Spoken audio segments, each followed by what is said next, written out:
You're listening to Can I Get an Amen Presents 40 Days of Lenten Reflections with me, Christy Fredu, joined by my friends. For the next 40 days, we'll reflect, pray, and prepare our hearts together. We got Eric Buller back here, and it's Holy Week. It's like the marathon week of all marathon weeks. And today we're talking about Jesus before Pilate, Jesus Christ the King. So here we have Jesus Christ the King standing before Pilate, and yet he's being ridiculed. And you had a beautiful image and reflection that you normally do. You wanted to share?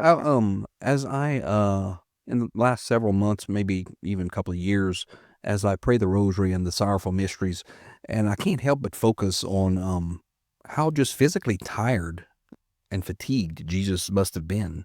I know how whenever I get fatigued and just not, sleep deprived, and thinking of the humanity part of it, and as he went into the agony in the garden and just asked for Peter, James, and John just to sit quietly while he prayed, and I guess kind of stand guard and be supportive, yet just for a few minutes they couldn't even stay awake. Mm-hmm. And so obviously their schedule up to this point was very rigorous, and they were all fatigued. And then he went on to be arrested and questioned all throughout the night. Then the next morning brought to Pilate. And just before even any of the physical torment took place, how just emotionally and physically fatigued he must have been. And then went on for the scourging and the crown of thorns, the crucifixion. I mean, the carrying of the cross, all the way to the crucifixion. And it kind of brings, comes full circle of how I get, or everyone I'm sure gets fatigued in their spiritual journey. Yeah. It gets fatigued in their prayer life. And we can look at what an amazing example of perseverance. I mean, despite the fatigue, the weakness, the falling time after time, continuing to get up with carrying the cross, he persevered all the way to his final breath, still wanting for us, still forgiving Didymus on the side of him for his sins.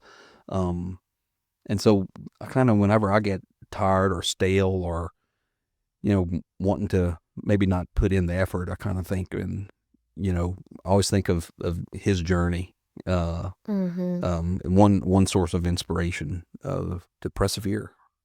That's so good.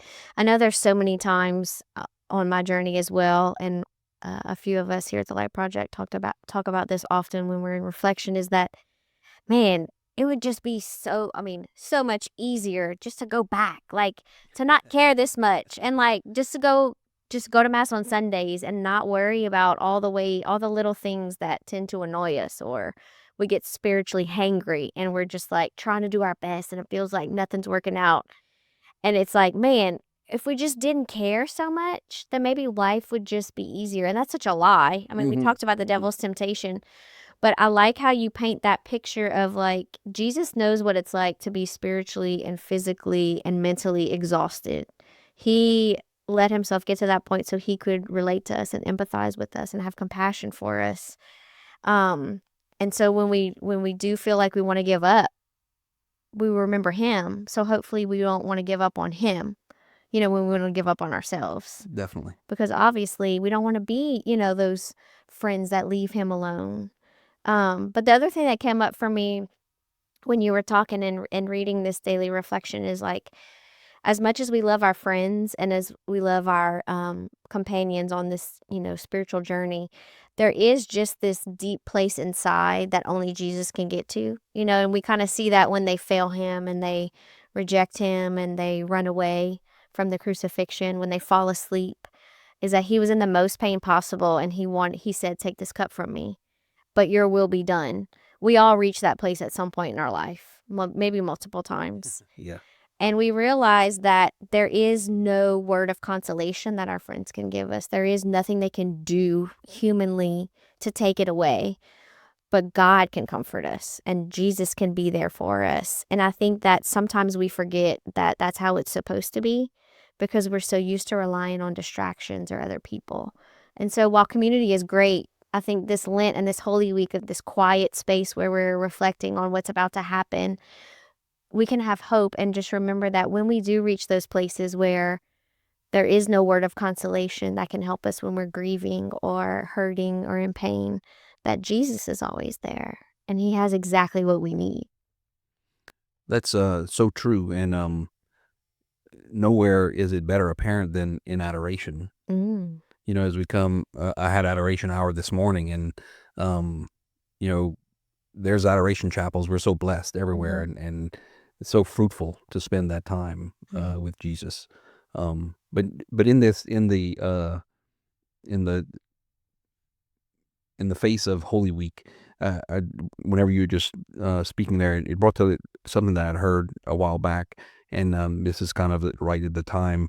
You said, Judas and Peter both denied Jesus Mhm. Christ in this journey, and look at the outcomes of both of them is Yeah. how they responded to the denial of Jesus Christ. Peter turned to Jesus in his denial Yeah. and got forgiveness Mm. and became the head of the movement. Mhm. Whereas Judas turned away Yeah. and to his demise. Yeah. So how we respond when we in that situation, if we turn to Christ, he's there Mhm. with open arms, waiting Absolutely. for forgiveness. Yeah. And what good news that is this Holy Week, huh? Oh, amen. So, what reflection question do you have for us today?